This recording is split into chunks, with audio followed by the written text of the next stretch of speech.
Imagine you own a shopping mall. Every morning, thousands of people walk through your building. Stores open their doors. Customers buy clothes, shoes, food, electronics. And at the end of the month, you collect the rent. Sounds like one of the easiest businesses in real estate. Except there's a problem. You can have a mall that is 98% occupied and still end up owning a dead building worth almost nothing. One mall in Ohio went from a thriving shopping destination with more than 140 stores to an abandoned shell, to a property the city eventually took over, and finally to rubble. So what happened? Because the strange truth about malls is this: you're not really buying a building, you're buying a machine that depends on thousands of people continuing to walk through it. And when one important piece breaks, the entire machine can start collapsing. Before a mall can make its first dollar, someone has to spend an absolutely ridiculous amount of money building it. A major regional mall can require hundreds of millions of dollars. First comes the land, then the concrete, the steel, the electrical systems, plumbing, HVAC, parking, security, escalators, elevators, permits, and enough regulations to make the paperwork feel like a second construction project. By opening day, the developer may have spent more than the price of a small hospital. Buying an existing mall is cheaper, but that doesn't mean it's safe, because there's an enormous difference between a great mall and a mall that simply happens to have stores inside it. The best malls have wealthy surrounding neighborhoods, powerful anchor tenants, high sales per square foot, and brands fighting to get space. The weakest malls can sell for a tiny fraction of what they once cost to build. And that tells you something important. The building isn't the valuable part. The neighborhood is. So let's say you actually own one. Where does the money come from? The obvious answer is rent. But rent is only the first layer. A mall can make money in several different ways. First, base rent. Every store pays for its space, usually based on square footage. But here's where malls get weird. A tiny clothing store might pay dramatically more per square foot than a giant department store. Why?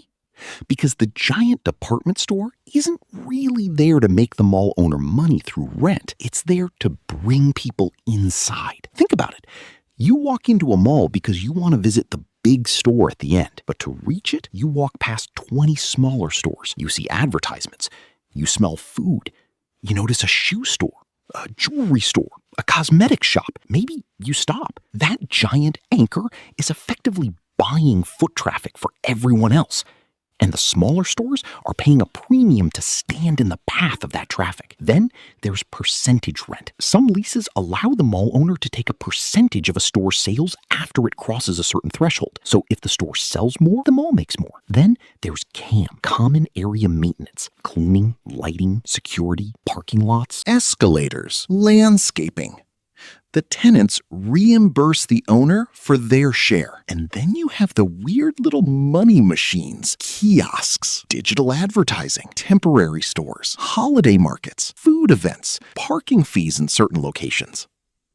A tiny kiosk in the middle of a busy hallway can actually produce enormous rent per square foot, because in a mall, location beats size. But now we get to the part mall owners don't put on the postcard. The mall itself is brutally expensive to operate. Imagine trying to heat and cool more than 1 million square feet all year, every day. Then add security guards, cleaning crews, lighting, landscaping, snow removal, escalator repairs, elevator maintenance, roof repairs, insurance, property taxes, and thousands of tiny things that break constantly. A mall can burn through hundreds of thousands of dollars in operating expenses before the owner even starts paying down the debt used to buy it. And there's an even nastier problem. Vacancy doesn't make those expenses disappear. An empty store still sits inside the building. The hallway outside it still needs cleaning. The lights still need electricity. Security still has to patrol the area. The HVAC system doesn't suddenly decide, well, that store's empty, I'll take the day off. So as stores disappear, The mall loses rent while many of its costs remain. And now the stores that are still open are carrying more of the burden. That can make staying in the mall more expensive, which can push more tenants out, which creates more vacancy, which creates even more pressure. And suddenly, vacancy starts feeding on itself. But there's one thing that can turn a bad situation into a disaster. It's called a co-tenancy clause. And this is where the mall's financial structure gets really interesting. Some leases contain provisions saying that if a major anchor tenant leaves, smaller tenants can reduce their rent, and in some cases, they can leave entirely. So imagine you buy a mall. On the day you sign the papers, the place looks healthy. 90% occupied, stores open, customers walking around, everything looks fine. Then your anchor closes. You don't just lose one rent check. Suddenly, other stores may legally pay you less. Some may leave, and now the empty anchor space is sitting there, producing nothing. Meanwhile, your operating expenses haven't disappeared. That is the trapdoor. One tenant leaves, and suddenly the contracts of everyone around it can change. And that's why mall ownership is less like owning a collection of stores and more like owning one giant interconnected financial system. And all of this goes back to one basic idea: foot traffic. One of the people most associated with the modern American mall was developer Alfred Taubman. The goal wasn't simply to put stores under one roof. It was to control how people moved. Anchor stores were positioned far apart. Why? Because shoppers walking between them would pass dozens of smaller stores. Escalators and elevators could be positioned toward the ends of corridors, so you had to walk farther. Skylights and artificial lighting could blur your sense of time. And the entire layout was designed around one commercial objective: get shoppers to see as many stores as possible before they reach the one they came for. That's the real product of a mall, not square footage, not even stores. Exposure. Every extra pair of eyes passing a storefront has potential value, which means the mall is essentially selling controlled human movement. And for decades, that worked incredibly well. For decades, department stores were the backbone of this system. Sears, JCPenney, Dillard's, Macy's. These weren't just stores. They were reasons for developers to build malls in the first place. Banks wanted to see those names attached to the project. Shoppers knew those names.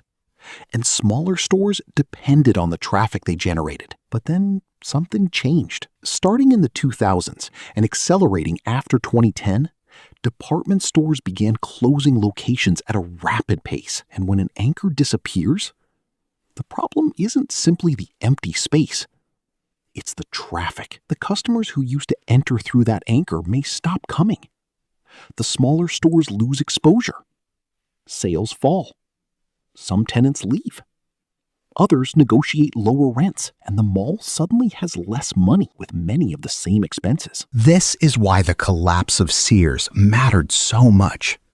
At its peak, Sears had thousands of locations. By 2018, the company filed for bankruptcy protection. And a huge percentage of Sears stores were located inside regional malls. Now, imagine being a mall owner, watching dozens of those giant boxes become vacant. You're not replacing a 1,500 square foot clothing store.